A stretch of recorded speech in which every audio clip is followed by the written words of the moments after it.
Hello, how are you guys doing? So, today I wanted to show you guys some of the creatures in my world building project. I also wanted to mention that all the drawings that I'm going to show in this video were done on paper because it's on a specific sketchbook that I'm using as some sort of portfolio, where I'm going to add some of the creatures in my world building project. The first creature that I'm want to talk about is the Katsima. The Katsima is a really weird theropod that I made for my world. It is a close relative to the Berserkamada. I think that's how I named it, which I actually showed a speed drawing on my YouTube channel. So the Katsima is from a group of theropods that they evolved features really similar to mammals, kind of like, as you can see, the external ears, which are not present in any known reptile as far as I know. So the reason why I added those here is because I just thought it would look really ugly without them. And it also looks cool. I mean, I have freedom to put whatever I want. My idea for Katsima is that it would live in sort of like savannas, It's the opposite of what its close relative does, the Versophomata, which lives on the snow. The Katsumata would live in savannas, and it is a herbivore. It could like feed on other small animals, like I don't know, insects, but it's primarily a herbivore. And it's clearly inspired on herbivores too. The horns are clearly inspired on some sort of goat-like creatures. And the color choice that I did was just to give this vibe of a creature that lives in like those hot savannas, kind of like those places in Africa. And I really liked it. I'm just not sure why I made the face pink. It's probably interesting. I don't know. It's very unique. The next creature that I want to talk about is the Bicadon. What in the world just happened with my tongue while I was trying to read its name? Anyways, the Bicadon, it is a freshwater fish that I made for my world. And as you guys can see, it's basically just a giant piranha. And I mean, it's giant, like absolutely enormous. You guys can probably see the little man besides it. Yeah, I think it's a little bit bigger than a normal piranha. But overall, it's just that the teeth are also much bigger because they're made to crush bones and crush pretty much everything. They're not like tiny and sharp like those found in piranhas. That's why I gave its name, which I think it could translate to beak tooth. The next creature that I made that I'm gonna talk about is the Curvadas, or Curvadas, I guess. The Curvadas, they are basically giant chameleons and actually changed a little bit. You guys probably know Curvadas. I talked about it already on my Instagram. I posted a drawing I made of Curvadas before there's a digital drawing. But I made some changes. I don't think I'm gonna actually keep the idea of the force of the giant lizards. I think I'm gonna change a little bit just to make it a little bit more interesting. I don't know, but still gonna keep the Curvatus, which is honestly probably one of my favorite creatures that I've made because it's basically it. That's one of my favorite things to do when designing monsters, just making big versions of small creatures like chameleons. And the Curvatus, they are huge, bro. Like guys can barely see it, but it's probably will be probably close in size to an elephant. An African elephant. Probably not as heavy because it's a reptile and it needs to climb trees. But still, it is a really strong creature. I wanted to not to be aggressive. That would actually be really calm. But I actually wanted males to have conflict. Like mainly on land. They would kind of like go on land and fight for females and territory or whatever males fight for. I don't know. The next creature I want to show is the Macabris. I don't know, I just find it a really cool name. And you guys probably know if you've seen a post that I made on the community of the channel. This is a redesign. Macabris did not look like that, and honestly, I prefer the redesign much more. Because it is both were fire dinosaurs that could breathe fire, but I don't know, I was trying to be too realistic on the old design and I just ended up creating something that wasn't really cool, at least for me, honestly. Instead of breathing fire, it had this weird face gun. No, I really did not like that. So I redesigned it to make it like, how can I explain this? So one of my biggest dreams on my world building project was to do some sort of mega Carnotaurus, but not literally in a belly sort of like a Carnotaurus, like that one from Disney, you know, a big ass T-Rex like theropod with horns and this bulldog like face. And bro, I was already going to redesign Macabre, so why not bring this amazing idea of me to life? And not only that, made it breathe fire. Like, that's awesome, dude. The next one is already one of my favorites.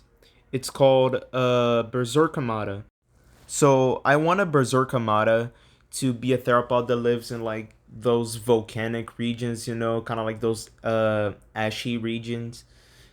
And I just wanted it to be an absolute like demon, like it would be like extremely agile, extremely violent, and like I wouldn't say strong because it's a medium size. Yeah, it is pretty strong for its size. And one of the things it can do is that like it has an really muscular tail, and it can literally stand on its tail. It's sort of like a kangaroo, like for really long periods of time, kind of like Gray Macaw from Monster Hunter Generations Ultimate. And as you guys can see, its back and it, like the top of its neck and head, I guess, it is covered in those spikes. And the reason it has spikes isn't much of defense or attacking. I mean, it can use of that, but like the reason its feathers evolved to become spikes is because it lives in regions that may have a lot of fire and maybe lava, and it kind of prevents them from burning themselves and also overheating because it's a stronger feather, I guess, because it's like a spike. It also has like it has teeth, of course, very sharp teeth, and also a beak, which can make its bite even more deadly. You know, I don't think it would have like a super strong smashing bite, but it will be really violent. It can really cut you and be really painful. Also, one thing you guys may notice is that a lot of theropods in my world have the word Mada at the end. The reason I did that is because, oh no, I just made up this word. And it would be basically used by the humans in my world to name theropods.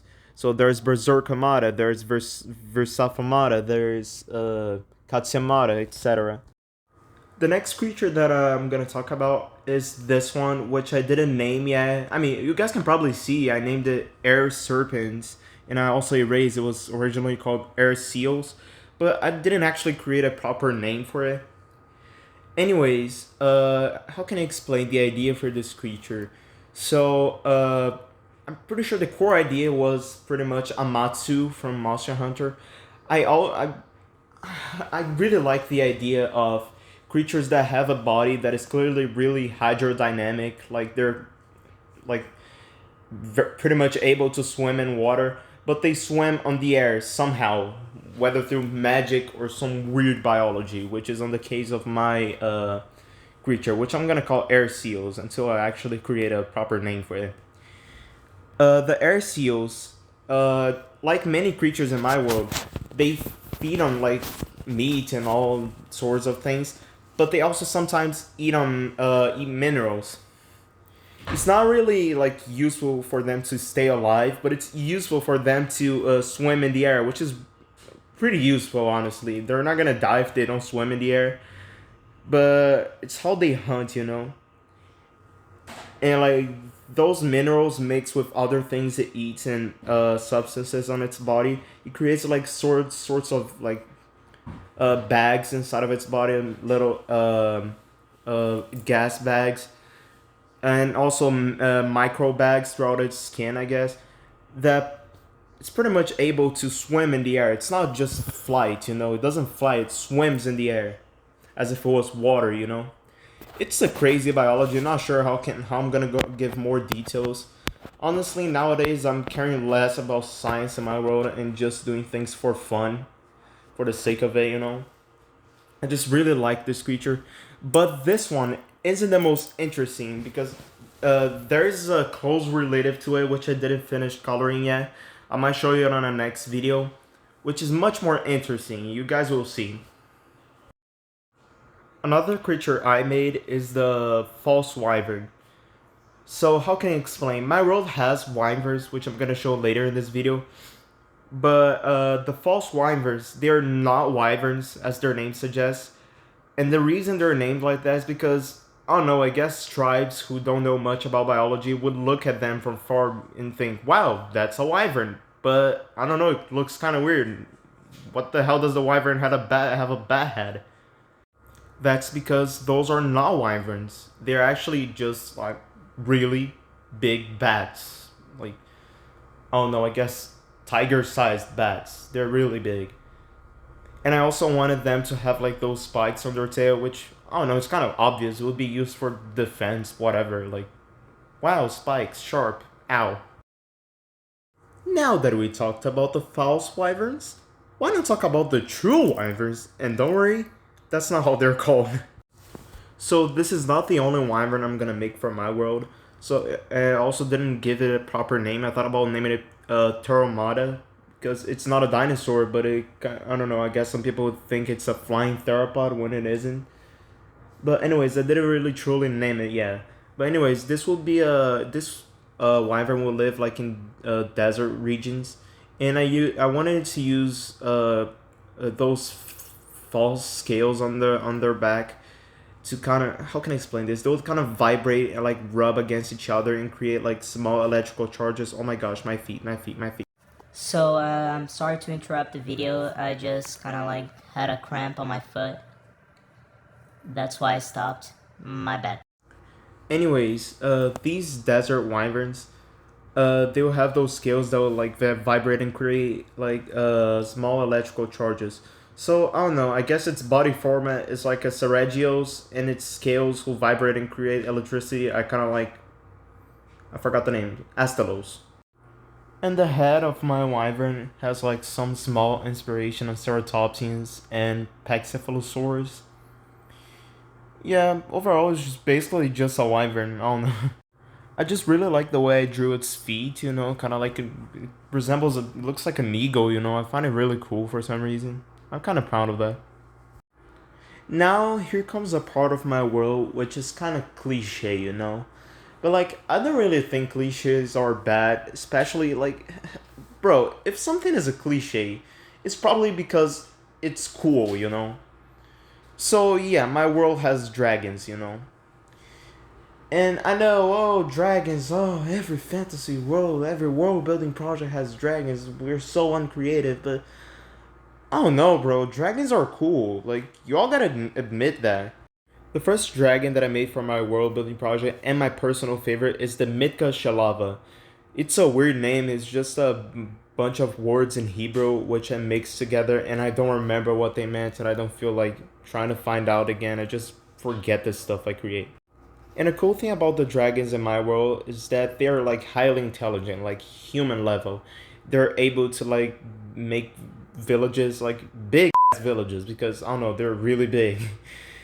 And they can kind of talk to each other. Like, it's not the same talking as us humans, but like they can talk. They have their own language, and not all of them have that like really big horn.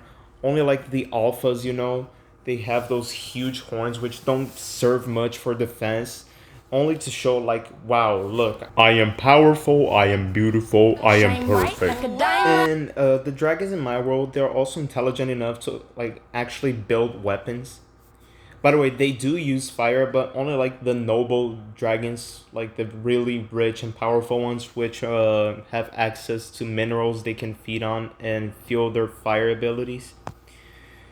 Yeah, they can make weapons too. And one really cool thing that I'm gonna do, not really this species, but the next one I'm gonna show, they're, it's, gosh, this is so cool. They can domesticate dinosaurs. Like, you heard that right. They can turn dinosaurs into their puppies.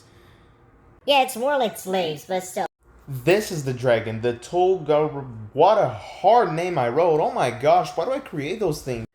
Anyways, these are the desert dragons in my world. They don't really spit fire, but they spit like, how can I explain, hot sand. It's like, it's not like boiling hot, but it's uncomfortable, you know. Like their breath is not like their ultimate power, but like their physical strength. They're really strong and honestly probably agile.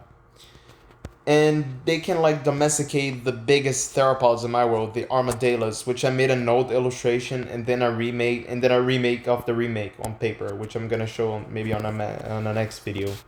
Yeah, the armadillos, they're like really big and powerful dinosaurs. Like it's not easy to domesticate that. I mean, it kind of is because armadillos are kind of like cowards, even though they're like the most powerful monsters in the world.